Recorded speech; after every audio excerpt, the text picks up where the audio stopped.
Yo, what up gamers, welcome to my ASHE guide. I'm a master tier ADC main and today I'm going to show you how to play the queen of kiting, ASHE. Make sure to subscribe to keep up with future guides and the best educational ADC content on YouTube. Alright, so we're going to be playing ASHE with the Swain here. ASHE is pretty good with Swain as she is with most mage supports just because her slows make it very easy for the mage supports to land their abilities, and their abilities, as we know, because they're mages, are very impactful. This means her synergy with them cannot be understated. So naturally we start with a W. It's never worth starting Q. W is just your main ability for laning phase. It's pretty much the only thing you really... It's the main thing you want to use mana on. Your Q isn't really that strong an ability, so often you won't even want to level it at level 2. However, you can level it if, yeah. Okay, this might even just be a kill here. Yeah, so one of the main things you need to know about playing ASHE is obviously her auto attack's slow. And this means that if you get into a good trade, you don't have to like let the enemies disengage. You can just keep walking up and chasing and chasing and chasing and just forcing the trade as far as you can until the enemies get to the turret there. So with the help of Lethal Temple there, I was just able to put out a lot of damage and there's just no reason to let up. They couldn't fight back there, so just walked past the minion line and just kept auto-attacking and auto-attacking.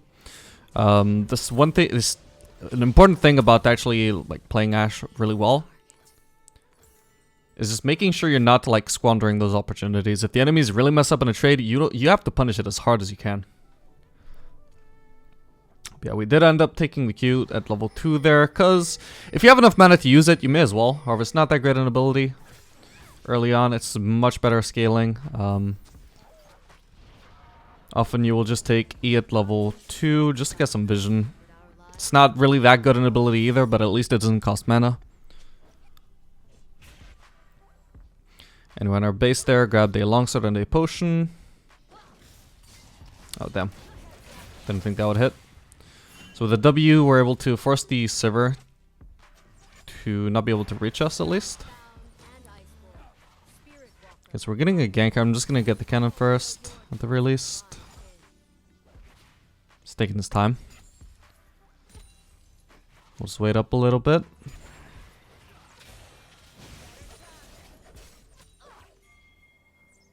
Okay, he's back on his way. There is probably a Leona in that brush, so I gotta be a little bit careful. Now that he's a bit closer, I can afford to bait it. Alright, we'll just go on Leona then. I think she's about to flash. Yeah. Yeah, so it's not really worth flashing through, because I might just get caught there. I don't have any guarantee that my teammates will follow up, so we're just gonna leave her. At least we forced the flash there. Now we got a good wave state as well. Just gonna stand far away from the minions. The Sivir W poke can be really great if you just let yourself get hit by all of the Ws. So you want to stand far away from the wave every time she does that.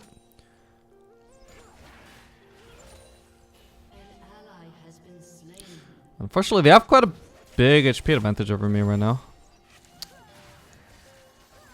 So you gotta stand far away from the wave. You don't want to get hit by every W like Swain is.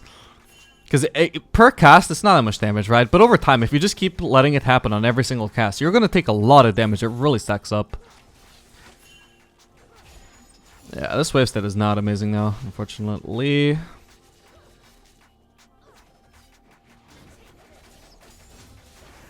However, Leona isn't really posturing aggressively, and we know she doesn't have flash, so we get away with just shoving that out a bit. So level 3, we generally want to put another point in W. If you expect the fight to happen and you have enough mana, then you can put a point in Q instead. But I literally never do that though. I'd much rather always put a point in W. It reduces the mana cost, it reduces the cooldown, it increases the base damage. W scales amazingly with levels. So grabbing another longsword here and also the dagger. Gonna set us up for Gnome Quiver soon.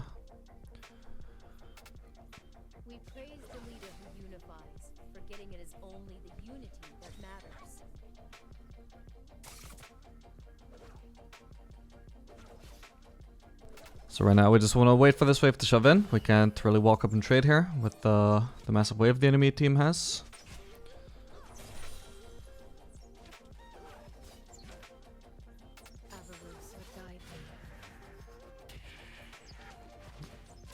Now that we're actually in range of the wave though and we can farm it safely, we want to start thinning it out. Because what the enemies want to do here is they'll probably just want to be crashing it. Hang on. We start off focusing Leona since she's the only one in range. Then Silver backs off, so we just end up only focusing Leona. But yeah, so the enemies probably want the base here. They should have a lot of gold since Silver hasn't based yet. So what we wanted to do there instead of trading there was thin out the wave and make it so the enemies couldn't crash it. Hopefully... Yeah, okay, Silver still hasn't based for some reason. So we have an item advantage right now. Hopefully that can turn into something later on.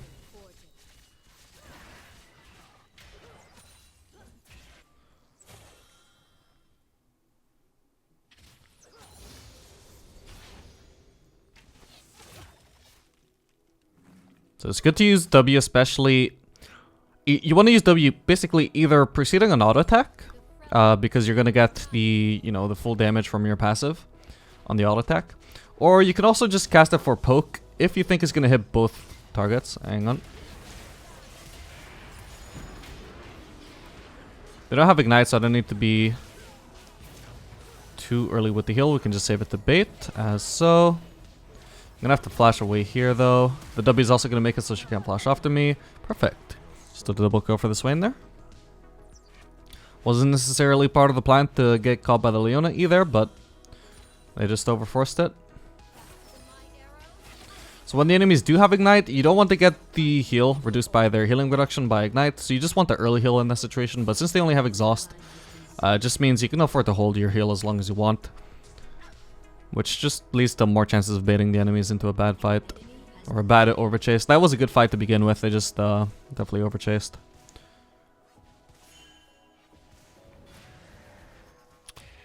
Okay, I'm just gonna try and crash this.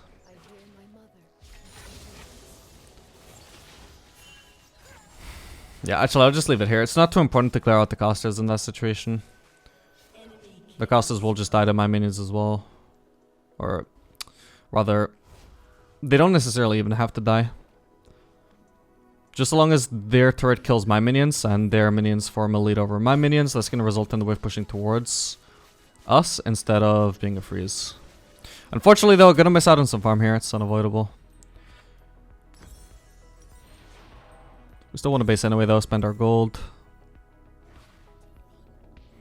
Okay, so hopefully Swain gonna freeze this. Kane, please not farm it. Well, it's not much of a freeze now.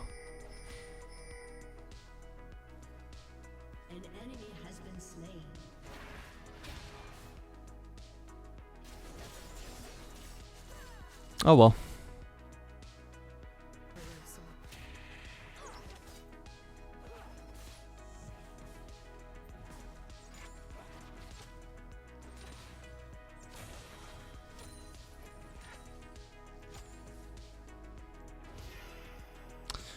Yep, okay, I was worried Ringer might be in the lane still. He doesn't actually even have to leave still, he could just be continuing trying to sit around. Waiting for me to think that he's gone. I can safely lost it with W here, but can't really grab all of this farm. Gotta watch out for the fact that Leona's level 6 now though. I'm just ready to dodge it. I'm standing pretty much at the edge of the ultimate range. Sitting on another E charge, but just want to hold off on it a little bit. Now we actually see that Ringer's gone. Still, I continue having to play safe since Swain is off the lane. Naturally, by the way, we're going for the the shield bow. Most common mythic on Ashe, generally the best mythic on Ashe. You can sometimes go Kraken Slayer if the enemy team is really tanky. But generally I would say shield bow is the best. Even if you're against one tank, I would say 2 starts making it more debatable whether you should go Kraken Slayer. Just generally play by ear. Just think about whether you really need the damage or not. It also depends on your comp. I mean, for example, in this game, I have a really like full carry comp basically. Even my support is kind of a carry, so I can definitely afford to go the more defensive route. Even if the enemy team had tanks, we have the kind of team that can deal with it. I don't necessarily need to be the team's main damage dealer here.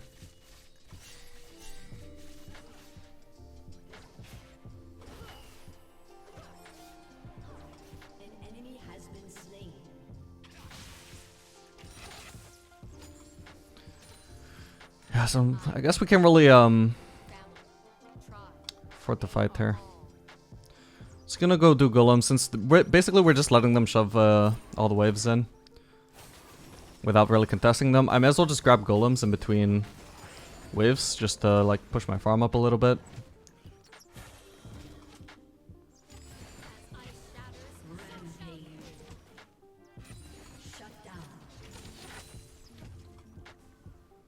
Okay, so I missed one melee for that, but we get the entire golems camp. I don't suppose they're gonna dive me, are they? No. That's good. Because I don't know if I would have survived the dive.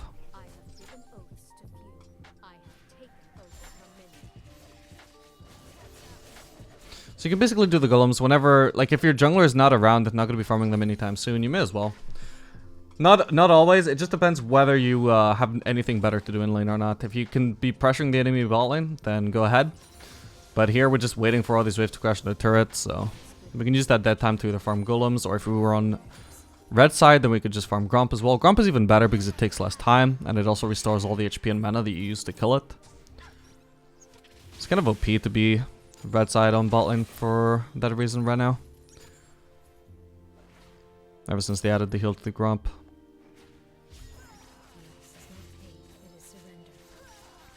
Don't even know why I'm standing here. I could have just based for a shield bow already. Bit late for that now though. Just gonna see if I can move up here and see if I can influence this fight at all. We could also just go on Sivir. Wait, what? Where did that come from? What the hell? Oh, where did he come from? Well, okay, that blows. So Leona flashed at least. I don't know where Rengar came from. I don't know if he flashed on Mir as well or not.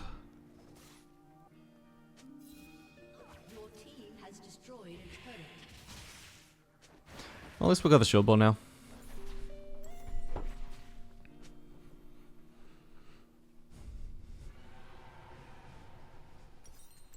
Glory to the void, the thousand pierced beast. Give my people the resilience of your wilderness and the fury of your storm.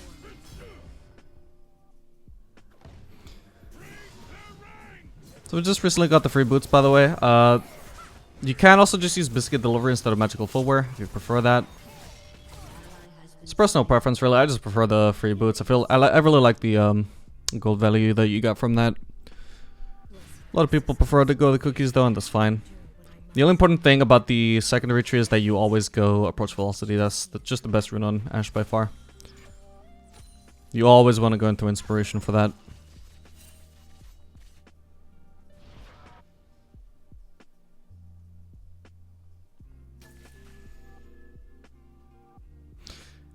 So we can maybe... I'm just going to start with the small golems, and if they crash this instantly, then I'll be ready to move over and I don't have to finish the camp.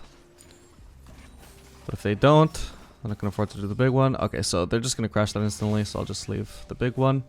We can return to that later, maybe, if Kane still isn't on his way to farm that.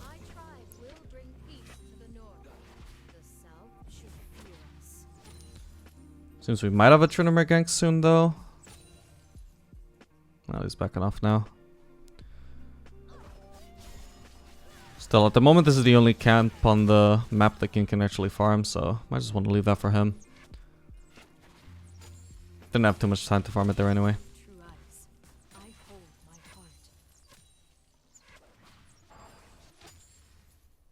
think Trinomer just farmed that.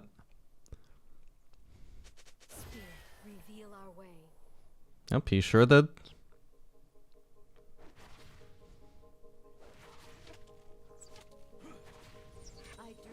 Okay, so we have Leona mid. Unfortunately, Sivir's not really too vulnerable right now. We don't have a great ball in for diving her. If I ult her, she's just gonna spell shield it. Yeah, I was trying to bait it out with the W there, but not too much to do. Since we had such a late late warning that Leona was roaming there, we just don't really have time to crash this under turret and dive before Leona gets back. Yeah, Leona's already back.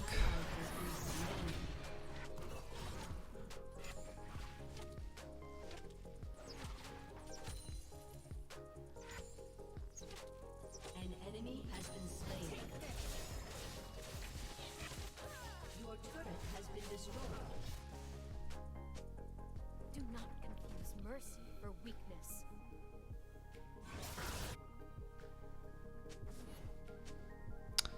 Oh, that king could be in trouble. Just gonna throw my ultimate up there. Hope it helps. Alright, nice. Yeah, it stunned the server. I'm just gonna move over there. Might be a chance we don't actually get to do anything here, but we'll see. Maybe just chase down the Leona if she doesn't have flash.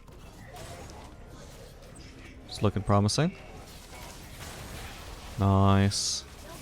Man, if not for that anti-shield, the kill would have been mine. Just trying to damage her as much as I can through the wall. Hopefully this Rengar is not going to be on me. I have no idea where he is. Position well, and the battle is won before Found him. Oh man. Well, that was unlucky for a Rengar that can't survive for so long. Nice one. I can just afford the base here, so this wave is pushing towards us. Just needs to leave it. Should hopefully... Oh, it's actually pushing too hard. So at the very least it's not pushing towards them, which would be even worse.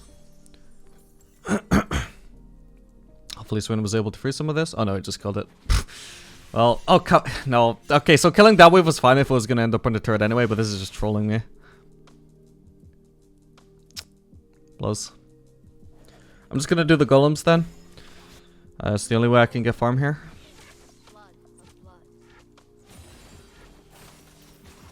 We could like try and dive server obviously, but by the time we get there the wave is going to be dead anyway. Her wave clear is too great, so just going to maximize my farm here by going for the only farm available to me.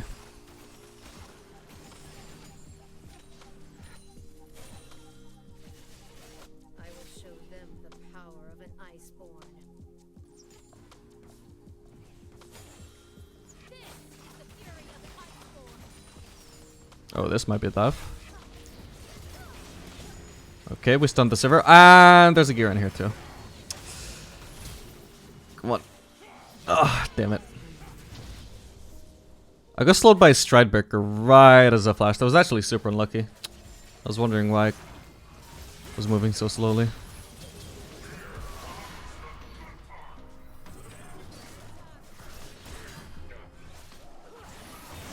Oh, I don't get an assist.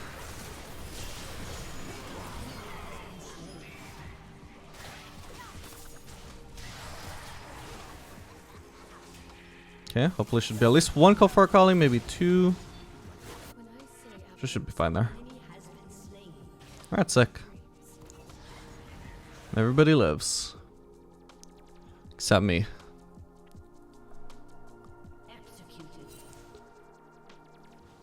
Yeah, so at the moment we got a whole lot more assists than kills. That's pretty common for Ashe, unfortunately. You do deal quite a bit of damage, but you don't have like any sort of like executing ability. You have no burst.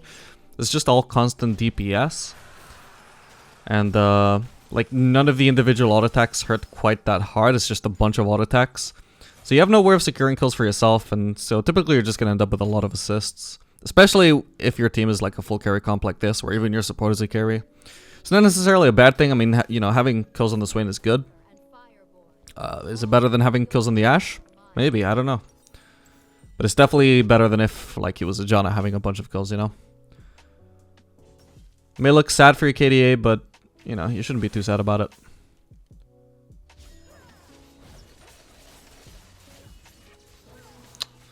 Trying to stand away from those Ws, but they really increase the bounce range, so it's tough.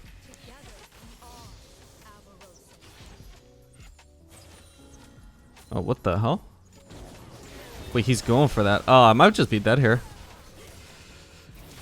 Okay. Oh, she was going for the turret. There's not much I can do here. Nowhere for me to run.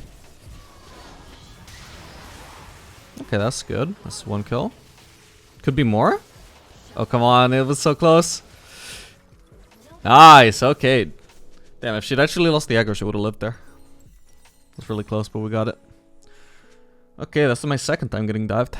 Not a fan of this. Definitely surviving longer than I otherwise would because of the shield bow though. So second item we went for the Runes. You can also go Phantom Dancer. It's completely optional, it's completely personal preference. Then third item, you have the option of either going for like a full damage item like Ginsu's or Infinity Edge, or you can go with Wit's End for a mix of damage and survivability against AP, although I don't feel like I need that this game. And you could also just go whichever you didn't go between Runes or Phantom Dancer, just for more sticking power. which is really good on Ashe because every time you land an auto, that just leads to like slow, obviously. And some people might say, well, why does she need the sticking power then if she already has slows on her autos? Well, it just means that every single auto that you manage to land only thanks to the movement speed that you have thanks to either Phantom Dance or Rune, both of which give movement speed. That just leads to a slow that you otherwise wouldn't have had. And that slow is obviously going to lead to a whole lot more auto attacks, right? So it's just a big deal to be able to land an auto attack that you otherwise wouldn't have been able to land. She benefits from that a lot more than any other ADC does. This could be really good. Let's see if I can stun somebody here. Wow, that's unlucky that she actually posted my ability of all abilities, but it does still get her killed, so that's not an issue.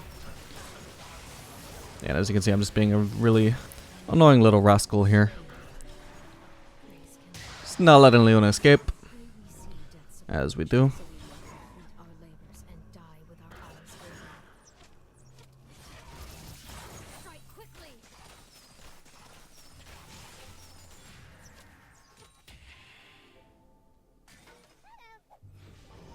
So when you're playing against Garen, by the way, you do have the option of going Ginsus on Ashe always. It just works out as basically deals this damage very similarly to Infinity Edge, and it's just a quicker power spike. It also has synergy with come on, man, I don't have ult to escape this.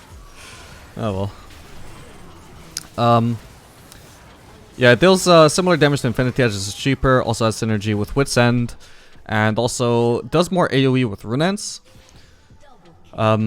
That being said, the downside of it, the main downside of it is that it gets rid of your crit slow on your passive, and so you can't necessarily kite as easily. So against champions like Garen, I would not really recommend doing it because Garen is very reliant on movement speed, and he really wants to get on top of you. And so having twice the amount of slow whenever you crit is pretty invaluable on him, and so you don't want to get rid of that. So you would always want to go for Infinity Edge if you ever actually reach that part of your build. Against champions like Kudir as well, you know, just any champion is really reliant on movement speed. You don't want to build against Zeus, at least I never do. Because it has, you know, it's kind of screwed me over in the past. So I just stopped doing that.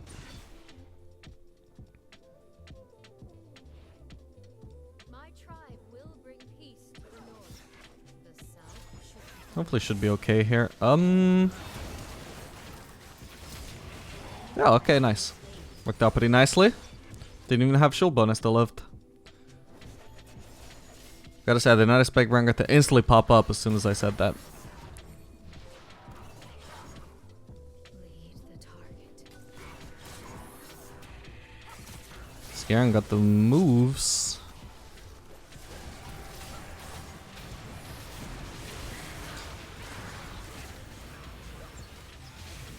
I gotta watch out for a Leonie here. Yep. Okay, nice. She didn't go for me.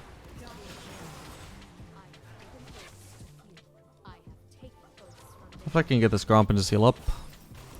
Please let me have it. Nice. Just gonna check the enemy wolves as well. We might as well just steal this away. I could also be going mid and just farming that, but this is why I deny a lot of farm from Rengar too. Rather than just getting farm from myself. I need to get away from this brush before he gets in there.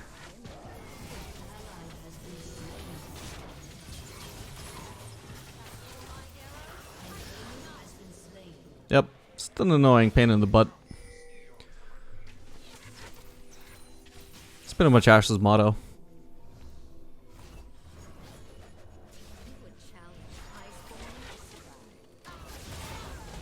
Okay, that was kind of not the greatest aim I've ever had, but still hit her. Gotta be careful here, and I'm dead. Cool. My bad. Man, I am sitting on 17 assists right now. I mean, I know I said you should expect to get a lot of assists on Ashe, but this is a bit ridiculous. But sadly, it just comes with the territory. This is just how Ashe is. Definitely averages probably the most assists relative to kills out of any ADC.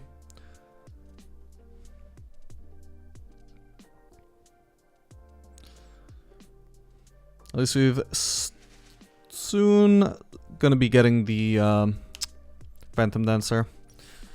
Still not gonna be dealing too much damage, not gonna be securing too many kills, but you know, we're gonna be very good at setting up all the kills for my team, sorry.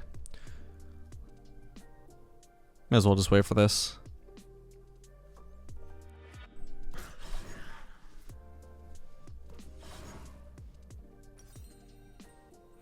Alright, so now we got the Phantom Dancer. Now we're just going to be a lean, mean sticking machine, more than we already were. Right to risk lives. Which is especially very good against the Garen. Also going to help, going to be kind of useful to just help me get away from the Rengar whenever he jumps on me. We're going to be tanky enough to withstand the initial burst, generally, if shield bow is up. And then when we stun him with the ultimate, and just cut away from him with the auto attacks, the extra movement speed we got from Phantom Dancer will be very helpful for that. And even though Rune doesn't give move speed on hit, it does give move speed in general, which is also going to be pretty helpful for that. An ally has been slain. Double kill. And Ashe just loves move speed. Okay, that was a really ambitious ultimate.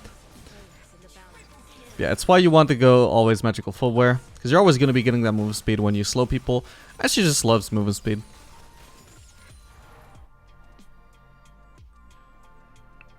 It's really helpful for just being super stickery. Sticky. Not stickery.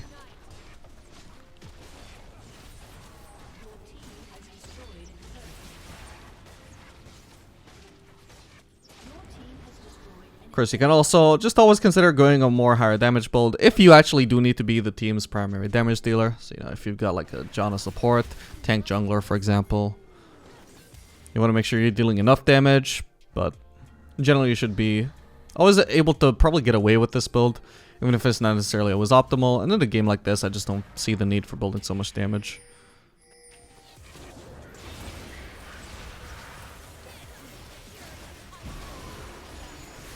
So as you can see, Garen just really suffering with all these slows. He's not really able to do anything. There's Sivir here. Finally, we get another kill. Hopefully just gonna be able to chase Leona down here. Yep. Nice.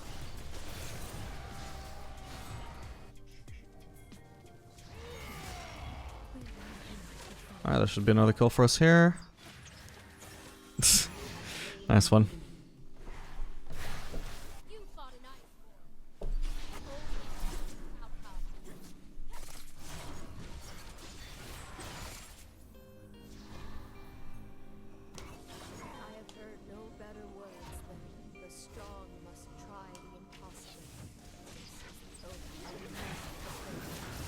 Oh, gosh, they're going right from me. This Tibbers just won't leave me alone either. That's the goal though. I kind of baited her. I knew I wasn't going to die with my shield bow. Man, this kid is a monster. Crap, I basically have to walk into melee range of Leona here just so I don't get hit by the turret. Kind of awkward that I have to walk into her stun intentionally, but way better than getting hit by the turret.